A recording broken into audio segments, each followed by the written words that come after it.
మీ జోష్ చూస్తుంటే, మీ ఊపు చూస్తుంటే, మీ స్వాగతం చూస్తుంటే 2028 ఎలక్షన్ అయిపోయింది. తిరిగి కేసీఆర్ గారు ముఖ్యమంత్రి అయినారు. గులాబీ జెండా మళ్ళీ ఎగిరింది. మహేశ్వరంలో మళ్ళీ సవితమ్మ బ్రహ్మాండమైన మెజారిటీతో గెలిచింది అన్నట్టుగా అద్భుతమైన స్వాగతం పలికినందుకు మీకు హృదయపూర్వకంగా ధన్యవాదాలు. మీరు ఒకటి మాత్రం పక్కా, ఎన్నికలు ఎప్పుడు వచ్చినా, ఎలక్షన్లు ఎప్పుడు వచ్చినా ఖచ్చితంగా కనబడుతున్నది మన కార్యకర్తల ముఖాల్లో ఉత్సాహం గాని, మీరు చూపెడుతున్న ఊపు గాని చూస్తుంటే కాంగ్రెస్ బంగాళాఖాతంలో కలిసేది పక్కా, బ్రహ్మాండంగా గులాబీ జెండా ఎగిరేది పక్కా. ఇందులో అనుమానం ఎవరికీ లేదు. అయితే మరి ఇవాళ ఏ మూలకి పోయినా, తెలంగాణలో ఏ నియోజకవర్గానికి పోయినా, ఏ మూలకి పోయినా, నిన్న పరిగి పోయినాం, మొన్న చేవెళ్ళ పోయినాం, అంతకంటే ముందు వరంగల్, అంతకంటే ముందు ఆదిలాబాద్, ఎక్కడికి పోయినా ఇవాళ ఒక్కటే నినాదం వినబడుతున్నది, కాంగ్రెస్ పోవాలే, కేసీఆర్ రావాలే. ఎందుకు ఈ పరిస్థితి వచ్చింది ఒక్కసారి అర్థం చేసుకోవాలి. కూర్చోబెట్టాలా? మధ్యలో మీరు కూర్చోవాలంట, కూర్చోపోతే ఎన్నికలలో కనబట్టలేదంట. కూర్చోగలుగుతారా? ఆడ కూర్చున్నందుకు జాగలేదంట. మా హాల్ చిన్నగా అయిపోయింది, మనం మంది ఎక్కువైపోయినాం. ఏం చేద్దాం? ఇవాళ వాస్తవం ఏంటి అంటే, ఎందుకు 2.5 సంవత్సరాలుగా పెద్దలు మన నాయకుడు, తెలంగాణ సాధించిన ఉద్యమ నాయకుడు కేసీఆర్ గారు 2.5 సంవత్సరాలలో కేవలం 4-5 సార్లు మాత్రమే బయటికి వచ్చింది. కానీ ఇవాళ ఎక్కడ ఎవరికి ఏ కష్టమున్నా వాళ్ళే గొంతు పెంచి పిలుస్తున్నారు. కేసీఆర్ అన్నా ఎక్కడున్నావు అని ఇవాళ గుర్తు చేసుకుంటా ఉన్నారు. ఎందుకు? ముఖ్యమంత్రిగా ఇక్కడ రేవంత్ రెడ్డి గారు ఉంటే ఎందుకు ఇంకా ప్రజలు కేసీఆర్ గారిని తలుచుకుంటున్నారు, ఎందుకు ఆయనని యాద్ చేసుకుంటున్నారు, మనం గుర్తు చేసుకోవాల్సిన అవసరం ఉంది. ఒక్కసారి భవిష్యత్తు గురించి మాట్లాడుకునే ముందు మనం గతంలో కూడా తొంగి చూడవలసిన అవసరం ఖచ్చితంగా ఉంది. మీకు గుర్తుండాల, మా తమ్ముడు సిరిపురం యాదయ్య ఇదే మహేశ్వరం బిడ్డ. ఆనాడు ఉద్యమంలో తమ్ముడు సిరిపురం యాదయ్య విశ్వవిద్యాలయం, ఉస్మానియా విశ్వవిద్యాలయం మెయిన్ క్యాంపస్ గేట్ ముంగట ఆ రోజు పెట్రోల్ పోసుకొని, మరి తెలంగాణ రాదేమో, తెలంగాణ రాకపోతే మా ప్రాంతానికి, మా ప్రజలకు, మా అన్నదమ్ములకు కొలువులు ఎట్లొస్తాయి అని చెప్పి ఇదే మహేశ్వరం ముద్దుబిడ్డ యాదయ్య ఆ రోజు ఉస్మానియా విశ్వవిద్యాలయానికి వచ్చి అందరు చూస్తుండగా నిప్పుల కణికలాగా మండిపోతూ తన పెయి దహించకపోతున్నా, తాను కాలిపోతున్నా జై తెలంగాణ అంటూ నినాదం ఇస్తూ అమరుడైనాడు సిరిపురం యాదయ్య.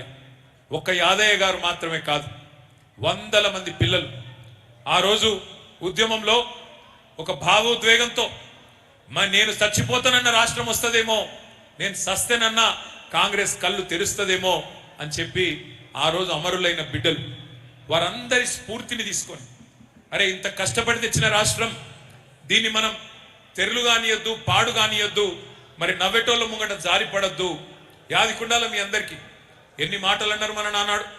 అవునయ్యా, రాష్ట్రం వస్తుంది, కానీ మీకు నడిపేంత సినిమా ఉందా? రాష్ట్రం నడిపే సత్తా మీకున్నదా? మీకు నాయకత్వ పటిమ ఉన్నదా? లీడర్షిప్ క్వాలిటీస్ ఉన్నాయా మీకు అని చెప్పి మాట్లాడిన వాళ్ళు ఎంతమంది ఒక్కసారి యాద్ చేసుకోండి. అందుకే ఇలా గర్వంగా అనిపిస్తా ఉన్నది. 10 ఏళ్ళు పరిపాలన, ఒకవైపు ప్రజా సంక్షేమం, మరొక వైపు మరి అభివృద్ధి, రెండింటిని జోడెద్దుల మాదిరిగా జోడించి ముందుకు తీసుకొని పోయినాం. కాబట్టే కేసీఆర్ గారిని 2 సార్లు అఖండమైన మెజారిటీతో తెలంగాణ ప్రజలు గెలిపించారు. మరి ఏమైంది మూడోసారి ఏమైంది మనం ఆలోచించవలసిన అవసరం ఉంది. ఇవాళ నష్టం ఎవరికి జరిగింది? కేసీఆర్ గారు ఓడిపోవడం వల్ల ఎవరు నష్టపోయారు తెలంగాణలో? మా సోదరులు, మా సోదరిమణులు ఆలోచించాలని చెప్పి నేను ప్రార్థిస్తా ఉన్నా. ఒక్కసారి విశ్లేషించండి. కేసీఆర్ గారికి పదవులు కొత్త కాదు, ఆయన అన్ని పదవులు చేసిండు. 2001లోనే ఆయన మంత్రిగా, డిప్యూటీ స్పీకర్గా ఉన్న పదవులు పక్కకు బారేసి, ఎత్తిన జెండా దించను, తెలంగాణ సాధించేదాకా వదిలిపెట్టను అని ఒక కమిట్మెంట్తో బయటకు వచ్చిన నాయకుడు కేసీఆర్. ఇవాళ 50 సంవత్సరాల అనుభవం ఉంది కేసీఆర్ గారికి రాజకీయాల్లో. ఆయన వయసు 72, 73, కానీ ఆయన చాలా చిన్న వయసులోనే రాజకీయాల్లోకి వచ్చిండు. గత 41 సంవత్సరాలుగా కేసీఆర్ గారు ఎమ్మెల్యే పదవి నుంచి మొదలు పెడితే అన్ని పదవులు చేసిండు. 41 ఏళ్లు ప్రజాప్రతినిధిగా వరుసగా కేసీఆర్ గారు ఉన్నారు. ఎమ్మెల్యే పదవి చేసిండు, ఎంపీ పదవి చేసిండు, రాష్ట్ర మంత్రిగా కేసీఆర్ గారు పనిచేసిండు, డిప్యూటీ స్పీకర్ గా పనిచేసిండు, కేంద్ర కేబినెట్ లో మంత్రిగా పనిచేసిండు. ఆఖరికి మీ అందరి దయతో 10 ఏళ్లు తెలంగాణ ముఖ్యమంత్రిగా కూడా కేసీఆర్ గారు పనిచేసిండు. ఆయనకు పదవులు కొత్త కాదు. ఆయనకు మళ్ళీ గెలిస్తే మళ్ళీ వచ్చేది అదే ముఖ్యమంత్రి పదవి. కానీ ఇవాళ నష్టపోయింది ఎవరు? కేసీఆర్ గారా లేదా తెలంగాణలోని పేద ప్రజల? మీరు ఆలోచించండి. కేసీఆర్ గారి పరిపాలనలో ఆ రోజు ఏం జరిగింది అంటే మీరు ఒక్కసారి పేపర్ ఇవాళ చూస్తే మీకే కనబడుతుంది. నిన్నటికి నిన్న మేఘాలయ రాష్ట్రానికి సంబంధించిన ముఖ్యమంత్రి కాన్రాడ్ సాంగ్మా గారు నిన్న హైదరాబాద్కు వచ్చిండు. వచ్చి command control centre, ICCC integrated command control centre అక్కడ మొత్తం చూసి పోలీస్ వాళ్ళతో సంభాషించి ఆశ్చర్యపోయిండు. ఇంత అద్భుతమైన విజన్, ఇట్లాంటి అద్భుతమైన నిర్మాణం ఎంత బాగా కట్టిండు కేసీఆర్ గారు అని చెప్పి నాకు స్వయంగా ఫోన్ చేసిండు. ఫోన్ చేసి బ్రదర్ కేసీఆర్ గారికి చెప్పు, మాలాంటి నాయకులు, మాలాంటి యువ ముఖ్యమంత్రులు నేర్చుకోవాల్సింది ఎంతో ఉన్నది, వారికి ధన్యవాదాలు చెప్పు అని చెప్పి నాకు కూడా స్వయంగా ఫోన్ చేసి ఒక మేఘాలయ రాష్ట్రానికి సంబంధించిన ముఖ్యమంత్రి గారు అభినందిస్తా ఉన్నాడు. అంటే పోరాట యోధుడే పాలకుడైతే, రాష్ట్రాన్ని సాధించిన నాయకుడే పరిపాలిస్తే ఎట్లా ఉంటది అంటే ప్రజలకి మంచి జరుగుతుంది. దేశంలో తెలంగాణ నంబర్ 1 అయ్యింది.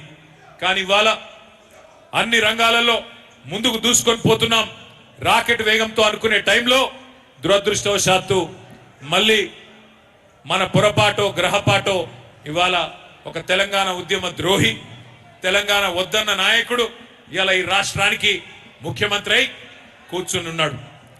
ఇవాళ ఎట్లా తయారైందంటే తెలంగాణ రాష్ట్రం మీకు తెలిసి, ఇప్పుడు మహేశ్వరంలో ఉదాహరణకు చెప్తా ఉన్నా. మహేశ్వరం పట్టణంలో ఒక తమ్మిను ఆగ్రయ్యా, ఈయన లొల్లి పెట్టక మంది, ఈయన లొల్లి ఎక్కున్నది. ఓయ్ తమ్ముడు నువ్వు లొల్లి పెట్టక, నువ్వు ఇక ఉన్నోళ్ళు ఉండని డిస్టర్బ్ చేయ. మరి ఎట్లా ఉన్నదంటే ఒక పట్టణంలో ఒక పిచ్చోడు ఎవడన్నా ఉంటే వాడి చేతుల్లో రాయి ఉంటే అందరూ భయపడతారు. అయ్యో ఆ పిచ్చోడు ఉన్నాడు, అటు దిక్కు పోతే ఏడ రాయేస్తాడో అని చెప్పి భయపడతారు. కొద్దిగా పైలంగా ఉండాలని చెప్పి దూరం ఉంటారు. పిచ్చోడి చేతిలో రాయి ఉంటే 10 మందికి నష్టం. కానీ పిచ్చోడి చేతిలో రాష్ట్రం ఉంటే మరి రాష్ట్రంలోని 4 కోట్ల మందికి నష్టం. ఇవాళ ఈ రాష్ట్రాన్ని పరిపాలిస్తున్నది ఎవరు? ఒక హిట్లర్ రెడ్డి. ఆయనదాయనే చెప్పుకున్నాడు, నాకు హిట్లర్ ఆదర్శం, హిట్లరే నాకు ఆదర్శం అట. ఒకసారి మీరు ఆలోచన చేయండి. ఎవరన్నా మీకు ఎవరయ్యా మీకు స్ఫూర్తి, ఎవరు మీకు ఇష్టమైన నాయకుడు అంటే ఒక శ్రీరామచంద్రుడు అంటారు, లేదా ఒక అంబేద్కర్ అంటారు, లేదా ఉత్తమ పరిపాలకుడు ఎవరన్నా ఉంటే ఒక గాయన ఆదర్శం అని చెప్తారు. కానీ రేవంత్ రెడ్డి గారికి ఆదర్శం ఎవరు? ఒక నరకాసురుడు, ఒక రావణాసురుడు. వాళ్ళను మించి లక్షల మందిని చంపిన హిట్లరు ఆయనకు ఆదర్శం అంట. అందుకే ఇక ఆయన పేరు రేవంత్ రెడ్డి కాదు, ఆయన పేరు ఈ కాడి నుంచి హిట్లర్ రెడ్డి. హిట్లర్ రెడ్డి ఎవరైతే ఉన్నాడో ఇవాళ మనం 10 ఏళ్ళు పటిష్టంగా నిర్మాణం చేసిన వ్యవస్థల్ని ఒక్కొక్కటిగా కుప్పగూల్చుకుంటూ వస్తా ఉన్నాడు. వ్యవసాయాన్ని కేసీఆర్ గారు ఈ రాష్ట్రంలో రైతులకు ఒక పండుగలా చేస్తే రేవంత్ రెడ్డి గారు అడ్డగోలు హామీలు ఇచ్చినాడు. మహేశ్వరంలో మీ అందరు తెలుసు, ఇక్కడ కూడా కందుకూరులో కానీ మహేశ్వరంలో కానీ బ్రహ్మాండమైన రైతులు ఉన్నారు. మొత్తం అందరు రియల్ ఎస్టేట్కే పోలే, ఇంకా రైతులు కూడా ఉన్నారు. మరి ఆ రైతులందరికీ తెలుసు ఎన్ని మాటలు చెప్పిండు. కేసీఆర్ 2 పంటలకే రైతు బంధిస్తున్నాడు, 3వ పంటకి ఇయ్యడా, 3వ పంటకి ఇయ్యవా కేసీఆర్ అని మాట్లాడిండు. అట్లాగే ఆ రోజు చెప్పిన మాట మీకు గుర్తుండాల. నవంబర్లో తీసుకుంటే 5,000, డిసెంబర్లో తీసుకుంటే 7,500. కేసీఆర్ ఎకరానికి 10,000 ఇస్తే నేను 15,000 ఇస్తా. కేసీఆర్ ఒక ముసలోనికే పెన్షన్ ఇస్తున్నాడు, నేను ముసలవ్వకు ముసలయ్యకు తాతకు ఇద్దరికి ఇస్తా. కేసీఆర్ 2,000 ఇస్తే నేను 4,000 ఇస్తా. కేసీఆర్ మరి ₹1,00,000 లగ్గానికి ఇస్తే నేను తులం బంగారం ఇస్తా. అత్తకు 4,000, కోడలకు 2.5 ఇటువంటి డైలాగులు ఒకటి కాదు రెండు కాదు 420 420 హామీలు ఇచ్చిండు. మొత్తానికి ఆగమాగం చేసి గద్దెనెక్కిండు. గద్దెనెక్కిన పాపానికి ఇవాళ రాష్ట్రంలో రైతుల పరిస్థితి ఏంది? దయచేసి మా మహేశ్వరం కందుకూరు రైతన్నలు మీరు ఆలోచించాలని చెప్పి నేను ప్రార్థిస్తా ఉన్నా. ఏంది పరిస్థితి? ఈరోజు రైతు బంధు దేవుడు ఎరుగు, కనీసం యూరియా దొరకని పరిస్థితి వచ్చింది. ఆనాడు కాంగ్రెస్ ప్రభుత్వం ఉన్నప్పుడు ఎట్లయితే యూరియా కోసం మళ్ళీ లైన్లు కట్టే పరిస్థితి ఉండేనో ఈరోజు మళ్ళీ అదే రోజులు దాపురించినాయి. యూరియా కోసం కొట్లాట ఇంకా ఘోరం. నేను ఇక్కడికి వచ్చేటప్పుడు యూరియా షాపులలో దొరుకుతలేదు. అందుకే ఏం చేసినారు, ఇక యూరియా షాపులో కాదు యాప్లో పెడతాం, యాప్ ఫోన్లో యాప్లో పెడతామని చెప్పినారు. ఇక్కడికి వచ్చేటప్పుడు చూసినా నేను ఆ యాప్లో, యూరియా యాప్లో, ప్రభుత్వం తీసుకొచ్చిన యాప్లో మీ రంగారెడ్డి జిల్లా పేరే లేదు. అంటే రంగారెడ్డి జిల్లాలో రైతులు లేరా? రంగారెడ్డి జిల్లా పేరు లేదు, మేడ్చల్ జిల్లా పేరు లేదు. మరి రంగారెడ్డి జిల్లా, మేడ్చల్ జిల్లా రైతాంగం లేరా? ఇక్కడ రైతులకు యూరియా అవసరం ఉండదా వ్యవసాయానికి? అంటే ఈ ప్రభుత్వానికి ఎంత తెలివి ఉన్నది, ఎంత అవగాహన ఉన్నది వీళ్లకు, దాన్ని బట్టే మనం చూడవచ్చు. ఏం జరిగింది మరి 2.5 సంవత్సరాల్లో? పెద్ద పెద్ద మాటలు చెప్పి గద్దెనెక్కిన రేవంత్ రెడ్డి గారు, పెద్ద పెద్ద మాటలు చెప్పి అద్భుతమైన డైలాగులు కొట్టి యాక్టింగ్ చేసి గద్దెనెక్కిన బట్టి విక్రమార్క గారు, ఏం జరిగింది అంటే సమాధానం చెప్పేటోడు లేడు. మీకు గుర్తుండాల, ఎలక్షన్లకు ముందు రేవంత్ రెడ్డి గారేమో రజనీకాంత్ లాగా డైలాగులు కొట్టిండు. నేను ఇది చేస్తా, అది చేస్తా, కేసీఆర్ ₹1,00,000 రుణం మాఫీ చేస్తే 2 లక్షలు చేస్తా అని రేవంత్ రెడ్డి గారి డైలాగులు. ఇక బట్టి గారు అయితే కమల్ హసన్ మించిన యాక్టింగ్ చేసిండు. మీకు యాదికుండాలి, ఆ కార్డులు ఇచ్చారు, కార్డులు గ్యారంటీ కార్డులని ఇంటింటికి మంచిరు. యాదికుందా మర్చిపోయారా మీరు కూడా? గ్యారంటీ కార్డులను మంచింది. బట్టి గారు ఎంత అందంగా చెప్పిండు. ఏమన్నాడు, ఈ కార్డులు భద్రంగా పెట్టుకోండి, జాగ్రత్తగా పెట్టుకోండి, 100 రోజులు పైలంగా ఉంచుకుంటే 101వ రోజు మా వాళ్ళు వస్తారు, ఇంటింటికి వస్తారు కాంగ్రెస్ కార్యకర్తలు వచ్చి మీకు ఒక్కొక్క కుటుంబానికి ₹2,50,000 సంవత్సరానికి లాభం చేసే కార్యక్రమాలు చేస్తాం, ఒక్కొక్క కుటుంబానికి 2.5 లక్షలు ఇస్తామని చెప్పి కమల్ హసన్ మించిన యాక్టింగ్ చేసిండు. ఇవాళ నేను అడుగుతా ఉన్నా బట్టి విక్రమార్క గారిని, ఏం చేయాలి ఆ కార్డుల్ని? గ్యారంటీ అంటివి, పైలంగా పెట్టుకోమంటివి, 100 రోజులు అంటివి, ఇప్పుడు ఎక్కడ పెట్టుకోవాలి కార్డులు? మరి ఏం చేసుకోవాలి నీ కార్డులు?